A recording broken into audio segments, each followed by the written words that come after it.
Hello students, চলে এসেছি তোমাদের সামনে আমার আজকের নতুন ভিডিও নিয়ে। আমাদের আজকের ভিডিওর বিষয় মূলত আইসিএসসি 2025 ছাত্রছাত্রীদের জন্য। আমরা আজকের এই ভিডিওতে স্পেলিং মিস্টেক কেন হবে এবং সেই স্পেলিং মিস্টেকের জন্য কত মার্কস কাটা যেতে পারে, অথবা সেই স্পেলিং মিস্টেকের মার্কস যাতে কাটা না যায় সেই বিষয় নিয়ে আলোচনা করতে এসেছি। তোমরা এমন অনেক ছাত্রছাত্রী আছো যারা অনেক ভালো করে পড়াশোনা করেছো, হয়তো প্রত্যেকটা প্রশ্নের উত্তরও ভালোভাবে লিখতে পারো, কিন্তু তোমাদের সমস্যা হচ্ছে এই স্পেলিং মিস্টেক, যেটা বোর্ড এক্সামে একটা বড় বিষয় হয়ে দেখা দেয় এবং তোমাদের ভীতির কারণ হয় এবং তোমাদের মার্কসটাও অনেক সময় অনেকটা কমে যায়। কিন্তু আমরা যদি কিছু বিষয়ের দিকে বিশেষভাবে নজর রাখি তাহলে কিন্তু এই অযথা মার্কস কাটার ব্যাপার থেকে আমরা অনেকটাই নিজেদের কনফিডেন্ট করে তুলতে পারি। এখন কি কি বিষয় আমাদের জানতে হবে বা ঠিক কোন বিষয়গুলোর দিকে আমরা যদি মাথায় রাখি তাহলে আমাদের এই স্পেলিং মিস্টেক কমতে পারে, সেটাই আমাদের আজকের বিষয়। প্রথমে বলি যে তোমরা যারা ছাত্রছাত্রী আছো তারা যখন এক্সাম এসে যায় তখনই কিন্তু এই স্পেলিং মিস্টেকের ব্যাপারটা নিয়ে ভাবতে বসো, কিন্তু সেই সময় আমাকে অনেকেই প্রশ্ন করো কত মার্কস কাটা যায়, কি করব। তখন আমার একটাই উত্তর হয়, এখন আর কোনো দিকে চিন্তা না করে শুধু পড়াশোনা করো এবং যেভাবে ভালো মার্কসটা আসে সেই চেষ্টা করো, এখন আর স্পেলিং নিয়ে ভেবে লাভ নেই। এই কথা বলার সব থেকে বড় কারণ সেটা হচ্ছে ওই সময় কিন্তু স্পেলিংকে তৈরি করার মতো সময় তোমাদের হাতে থাকে না। কাজেই তোমাদের যে এই সময়টা তোমরা পার করছো, মানে যে সময়ের মধ্যে দিয়ে তোমরা এখন যাচ্ছ, সেই সময়টা কিন্তু তোমাদের নিজেদের সম্পূর্ণ ভালোভাবে তৈরি করে নিয়ে নেবার সময়। এবং এই সময় তোমরা যদি ভালোভাবে নিজেদের তৈরি করো তাহলে কিন্তু এক্সামের সময় গিয়ে তোমাদের এত টেনশন আর রাখতেও হবে না, তোমরা দেখবে নিজেরাও অনেক কনফিডেন্ট হয়ে গেছো। আমি কয়েকটা বিষয় বলবো, সেই বিষয়গুলো অবশ্যই তোমরা মাথায় রাখবে। প্রথমে বলি, স্পেলিংয়ের একটা কপি তোমরা তৈরি করবে, যেখানে প্রত্যেক দিন সেই স্পেলিং মানে যে চ্যাপ্টারগুলো তোমরা পড়বে সেই চ্যাপ্টারের একটা স্পেলিং লিস্ট তৈরি করবে, সেগুলোকে প্র্যাকটিস করবে। আর যেটা যেভাবে করবে, ধরো তুমি একটা চ্যাপ্টার নিয়েছো, ধরা যাক আমি বলছি তোমাদের যে পাঠ্য বিষয়গুলো আছে তার মধ্যে শরৎচন্দ্র চট্টোপাধ্যায়ের একটা স্টোরি হচ্ছে লালু। এখন এই লালু স্টোরিটার থেকে তোমাকে স্পেলিং তৈরি করতে হবে। কয়েকটা বিষয় মাথায় রাখবে যে কোন স্পেলিংগুলো তুমি তৈরি করবে। তুমি তো প্রচুর প্রশ্নের উত্তর লিখবে, অনেক শব্দ লিখবে, তাহলে যে কোনো জায়গায় তো তোমার স্পেলিং কাটা যেতে পারে, ভুল হতে পারে। তাহলে তুমি কিভাবে নিজেকে প্রস্তুত করবে? তুমি মাথায় রাখবে যে তোমার খাতায় তুমি যদি মেন নাম মানে মেন স্পেলিংগুলো ভুল না করো তাহলে কিন্তু তোমার মার্কসটা খুব একটা কাটা যাওয়ার সম্ভাবনা নেই। যদিও কাটা যায় সেখানে খুব বেশি করে হাফ বা 1 মার্কসের কাটা যাওয়ার সম্ভাবনা থাকবে। আমি যেভাবে এগোতে বলছি সেভাবে এগোলে তুমি কিন্তু নিজেকে তৈরি করে নিতে পারবে। ধরো আমি এই যে বললাম একটা কপি তৈরি করবে, করে ধরো তোমার প্রথম চ্যাপ্টার, প্রত্যেক দিন তুমি একটা করে চ্যাপ্টারের স্পেলিং তৈরি করবে, নিজেকে তৈরি করবে।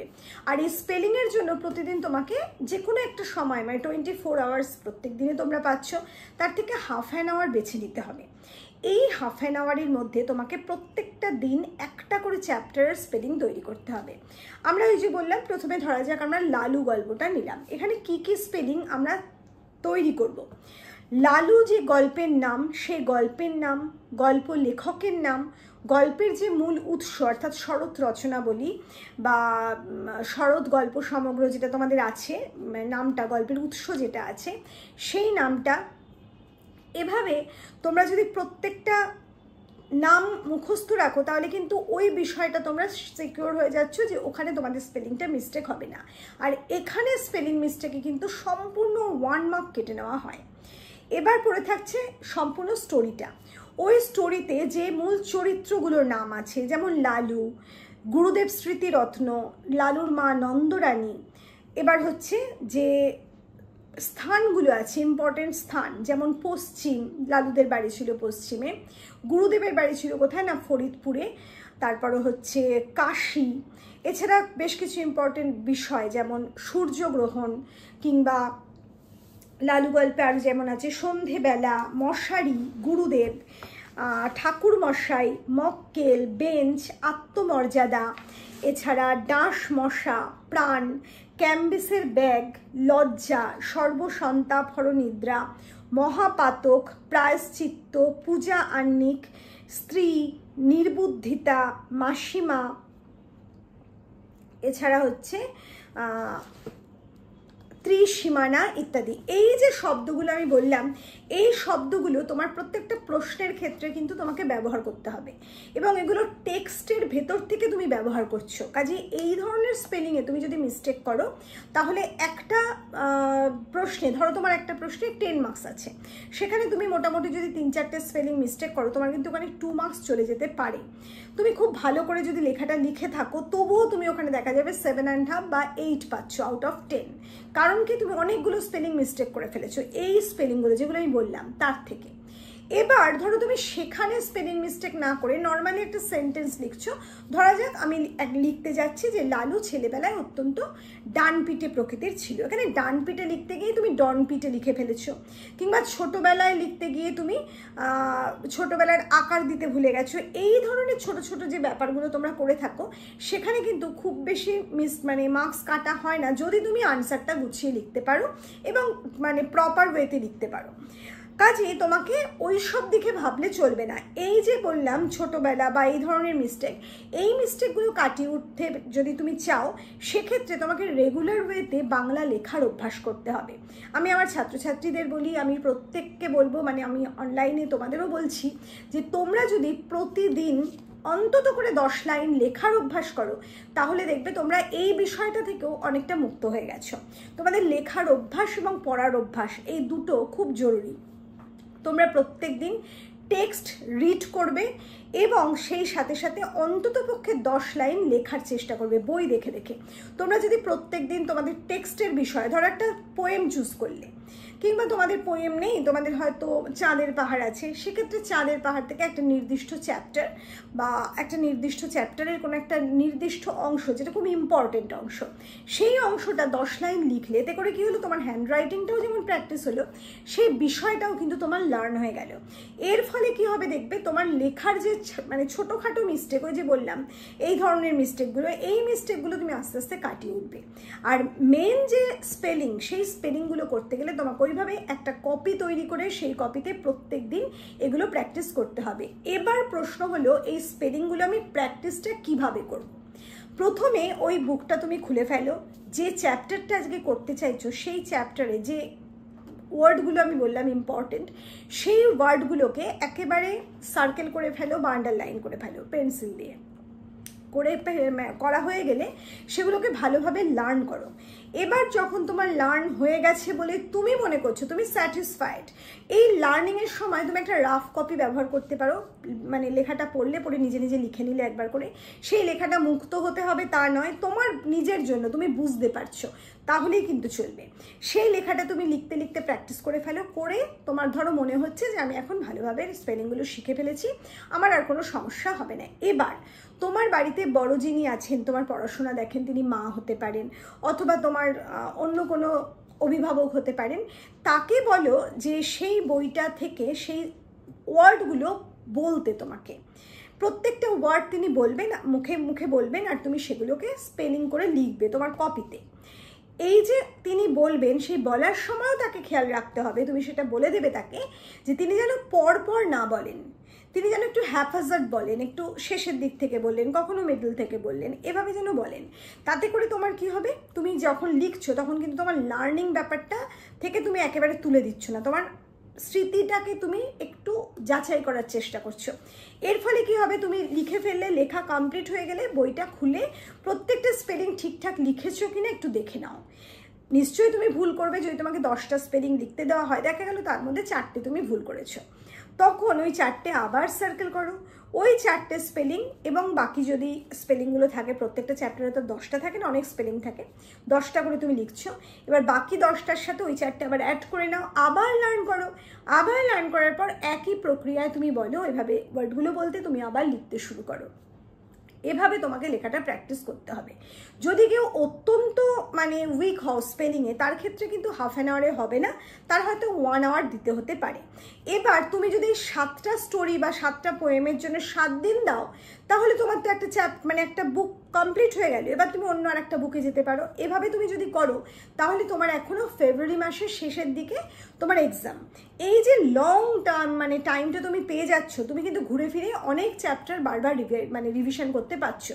সেই রিভিশন করার সাথে সাথে তুমি স্পেলিংটাকেও একইভাবে তৈরি করতে থাকো, তাহলে দেখবে তোমার স্পেলিং মিস্টেক কিন্তু অনেক কেন সম্পূর্ণ কমে দেখবে তুমি একেবারে স্পেলিংয়ে ভালো হয়ে গেছো যথারীতি। এবার যে বিষয়গুলোর কথা মনে রাখবে সেগুলো হচ্ছে এই স্পেলিং প্রতিদিন তোমরা যখন তৈরি করছো তখন অবশ্যই খেয়াল রাখবে যে তুমি কিন্তু মেন স্পেলিংগুলো তৈরি করছো কিনা। আমি বারবার বলছি, গল্পের নাম, লেখকের নাম, গল্পের যে উৎস সেটা, কিংবা ওই লেখকের আরও দুটো বইয়ের নাম, মানে কবিতা হতে পারে, গল্প হতে পারে, সেই যে নাম দুটো তুমি লার্ন করছো সেটা, এছাড়া মেন ওয়ার্ডগুলো।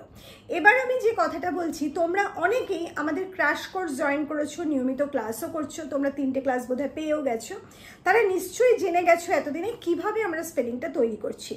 আর যারা ক্র্যাশ কোর্সে নেই তাদের জন্য বলবো, তাদের জন্যই আমি আজকের এই ক্লাসটা করেছি, যাতে করে তোমরা স্পেলিং কনসেপ্টটা তৈরি করতে পারো। কিন্তু যারা ক্র্যাশ কোর্স জয়েন করেছো তাদের কিন্তু আমি নোটস হিসাবে, মানে আমাদের যে স্টাডি মেটেরিয়ালস তোমরা পাচ্ছ, নোটস ছাড়া, মানে আমার যে নোটসগুলো তোমরা পারচেস করো সেটা ছাড়া এক্সট্রা যে স্টাডি মেটেরিয়ালস প্রতিদিন ক্র্যাশ কোর্সে তোমরা পাচ্ছ, ক্র্যাশ কোর্স করার পর সেখানে কিন্তু আমি নিজে নোট ডাউন করে দিচ্ছি প্রত্যেকটা চ্যাপ্টার থেকে কোন স্পেলিংগুলো তুমি লার্ন করবে। কাজেই তোমরা যদি কেউ মনে করো যে এই কাজটা তুমি একা পাচ্ছ না, তাহলে আমি তোমাকে অবশ্যই অ্যাডভাইস করব তোমরা আমাদের ক্র্যাশ কোর্স এখনও জয়েন করতে পারো। আমাদের 3টে ক্লাস হয়ে গেছে, কিন্তু তার সম্পূর্ণ রেকর্ডেড ভিডিও তোমরা পেয়ে যাবে। বাকি ক্লাসগুলো তোমরা যদি আমার সাথে করো, তোমরা দেখবে নিজেকে অনেক বেশি কনফিডেন্ট মনে করছো। তাহলে এক্সাম আসার আগে তুমি যদি এভাবে নিজেকে তৈরি করে নিতে পারো আমার ক্র্যাশ কোর্স ছাড়া, তাহলে কোনো সমস্যা নেই। আর যদি কেউ মনে করো নিজে পারছো না, তার জন্য কিন্তু আমি অবশ্যই আছি। এভরি স্যাটারডে আমাদের ক্লাস হচ্ছে, সেই ক্র্যাশ কোর্স জয়েন করতে পারো। আমাদের ক্র্যাশ কোর্সের যে ভিডিও আছে সেটা দেখে নাও, বিষয়বস্তু কি কি আছে, তাহলে কিন্তু তোমরা অনায়াসে এই স্পেলিং মিস্টেক থেকে শুরু করে আদার্স যে বিষয়গুলো আছে সেই বিষয়ের সমস্যা কিন্তু কাটিয়ে উঠতে পারবে। আর যেহেতু আজকের আমাদের বিষয় হচ্ছে ক্র্যাশ কোর্স, ক্র্যাশ কোর্স না সরি স্পেলিং মিস্টেক, সেহেতু আমরা অবশ্যই স্পেলিং মিস্টেকটা নিয়ে বেশি করেই আলোচনা করব। এবার যে কথাটা বললাম যে স্পেলিং মিস্টেকের এই বিষয়গুলো তুমি যদি ভালোভাবে দেখে নাও, তাহলে তুমি কিন্তু স্পেলিং মিস্টেক থেকে অনেকটা মুক্ত হয়ে যাচ্ছ। এবার বাকি রইল তোমাদের আনসিন যে প্যাসেজটা, আনসিন প্যাসেজের যে স্পেলিং সেটা তুমি কি করে তৈরি করবে। তোমাদের যে লেটার রাইটিং আছে, আমি সবাইকে বলে থাকি যে লেটার রাইটিংয়ের নির্দিষ্ট কিছু ফরম্যাট থাকে, সেই ফরম্যাটে যে লেখাগুলো তুমি লিখবে, তোমার নিজের নাম, নিজের ঠিকানা, কিংবা একটা নির্দিষ্ট বন্ধু বা আত্মীয়ের নাম, ঠিকানা, এগুলো নিজে নিজে বাড়িতে প্র্যাকটিস করে নাও, সেই স্পেলিংগুলো যাতে তোমার কোনো মিস্টেক না হয়। অথবা যাকে উদ্দেশ্য করে চিঠিটা লিখবে, সেটা অফিসিয়াল হোক, আনঅফিসিয়াল লেটার হোক, ফর্মাল বা ইনফর্মাল লেটার যাকে বলে, সে যাই হোক না কেন, যে অ্যাড্রেসটা তুমি করছো, যাকে উদ্দেশ্য করে করছো, ধরো মাননীয় পুলিশ আধিকারিক, এই যে স্পেলিংগুলো, এই স্পেলিংগুলো তোমাকে কিন্তু আগে থেকে লার্ন করে প্র্যাকটিস করে যেতে হবে, নাহলে এক্সামের সময় গিয়ে কিন্তু এই স্পেলিংগুলো তুমি পজিটিভলি ভুল করে আসবে। এবার আসবো রচনার ক্ষেত্রে। রচনা লেখার সময় তোমাদের যে টপিকটা দিয়ে দেওয়া হয় প্রশ্নপত্রে, সেই টপিকটা দেখে দেখে রচনার বিষয়টা তুমি যদি লেখো, টপিকটা লেখো, তাহলে কিন্তু সেখানে তোমাদের মিস্টেকটা হওয়ার সম্ভাবনা থাকে না। কিন্তু তোমরা অনেকেই সেটা করো না, নিজের মতো করে লিখতে থাকো, ফলে টপিকেই তোমাদের স্পেলিং মিস্টেক হয়ে যায়। এই টপিকেই যদি স্পেলিং মিস্টেক হয়, তাহলে প্রথমেই কিন্তু ওখান থেকে তোমার 1 মার্ক কেটে বেরিয়ে যাবে, আর বাকি তো পড়ে রইল পুরো রচনাটা। এবার যে রচনা তুমি পড়ছো, মানে বাড়িতে প্র্যাকটিস করছো, সেই রচনার মধ্যেও কিছু ইম্পর্টেন্ট ওয়ার্ড থাকে, সেই ইম্পর্টেন্ট ওয়ার্ডগুলো তুমি অবশ্যই আবার ভালোভাবে লার্ন করবে। রচনার ক্ষেত্রে আমি বলি, তোমরা যদি মনে করো আমাদের PDF নোটস পারচেস করতে পারো, সেখানে আমরা বোধহয় সম্ভবত 32টা রচনা ইতিমধ্যে দিয়েছি, আবারও তোমাদের নতুন অ্যাড করা হতে পারে, ইম্পর্টেন্ট তোমাদের 25-এর জন্য যদি কিছু এক্সট্রা থাকে, সেখানে তোমরা সেই রচনাগুলোও পেয়ে যাবে। অথবা যারা মানে আমাদের নোটস পারচেস করছো না, অন্য কোথাও থেকে রচনা পড়ছো, সেক্ষেত্রেও দেখবে ইম্পর্টেন্ট যে ওয়ার্ডগুলো, যে রচনাটা তুমি লিখছো সেই বিষয়ের সঙ্গে সম্পর্কিত যে মূল বিষয় মানে ওয়ার্ডগুলো আছে, সেখানে কিন্তু স্পেলিং মিস্টেক করা চলবে না। ধরো আমি কথার কথা বলছি, তোমার প্রিয় কোনো মনীষী নিয়ে তুমি লিখছো, তুমি চুজ করেছো স্বামী বিবেকানন্দ। এখানে স্বামী বিবেকানন্দ শব্দটা কিংবা স্বামী বিবেকানন্দর বাবার বা মায়ের নাম, স্বামী বিবেকানন্দ স্কুলের নাম কিংবা স্বামী বিবেকানন্দর লেখা গল্পের নাম, বইগুলোর নাম, এই ধরনের মিস্টেক যদি স্পেলিংয়ের ক্ষেত্রে করো তাহলে কিন্তু তোমার মার্কসটা কাটা যাবে। কাজে সেই শব্দগুলো কিন্তু তোমাকে ভালোভাবে লার্ন করে নিতে হবে স্পেলিংয়ের জন্য। তাহলে বুঝতে পারছো আমাদের স্পেলিং কোথায় কোথায় গুরুত্বপূর্ণ। আর পড়ে রইল বোধ পরীক্ষণ। বোধ পরীক্ষণের ক্ষেত্রে তোমরা যখন প্রশ্নের উত্তর লিখবে তখন পজিটিভলি যে কাজটা করবে, তোমাদের যে প্যাসেজটা দেওয়া হয়েছে সেই প্যাসেজটা দেখে দেখে লেখার চেষ্টা করবে। সেখান থেকে যখন তুমি কপি করছো আনসারটা, সম্পূর্ণ তো কপি করা যায় না, একটু এদিক ওদিক করতে হয়, কিন্তু ইম্পর্টেন্ট নাম, ইম্পর্টেন্ট জায়গার নাম, চরিত্রের নাম, বিভিন্ন কিছু থাকে, সেগুলো কিন্তু দেখে দেখে কপি করার সময় কখনোই স্পেলিংটা ভুল করবে না। সেখানে স্পেলিং মিস্টেক করলেও তোমার মার্কস কাটা যাবে। তাহলে এই সমস্ত বিষয় যদি তুমি খেয়াল করো তাহলে কিন্তু তোমার মেন জায়গায় কোনো স্পেলিং মিস্টেক হবে না। আর এই মেন স্পেলিং মিস্টেক যদি না হয় তাহলে তুমি ভালো লিখে আসো যদি, তাহলে কিন্তু আউট অফ 10 তোমরা যে প্রশ্নের উত্তরগুলো লিখছো সেখানে 9 বা ছোট ছোট যদি কোনো মিস্টেক করে থাকো 9 অথবা 9.5, আর যদি কোথাও কোনো মিস্টেক না থাকে আউট অফ 10ও তোমরা তুলতে পারো। আর রচনার ক্ষেত্রেও আমি বলছি সেখানে কিন্তু যে 15 মার্কস তোমাদের রচনায় থাকছে সেখানেও কিন্তু 14 পর্যন্ত তোমরা অনায়াসে তুলতে পারো। এমনও দেখা গেছে অনেকে 15 আউট অফ 15ও পেয়েছে, কারণ তার লেখা এতটাই ভালো, এত সুন্দর ঝকঝকে লেখা, কোথাও কোনো স্পেলিং মিস্টেক নেই, তখন বাধ্য হয়ে কিন্তু পরীক্ষক তাকে ফুল মার্কস দিতে বাধ্য হন। কাজে সেই সব দিক থেকে যদি তোমার কোনো সমস্যা না থাকে তাহলে 95% বা 95%-এর ওপর পাওয়ার জন্য তোমাকে স্পেলিংয়ের দিকটা অবশ্যই দেখতে হবে। আর আমি যেভাবে বললাম সেভাবে যদি দেখো তাহলে কিন্তু তোমরা স্পেলিংয়ের বিষয়ে অনেক কনফিডেন্ট হয়ে যাবে। তাহলে আজকের ভিডিও আমরা এখানেই শেষ করছি। খুব তাড়াতাড়ি তোমাদের সামনে হাজির হব নতুন কোনো ভিডিও নিয়ে। খুব ভালো থেকো।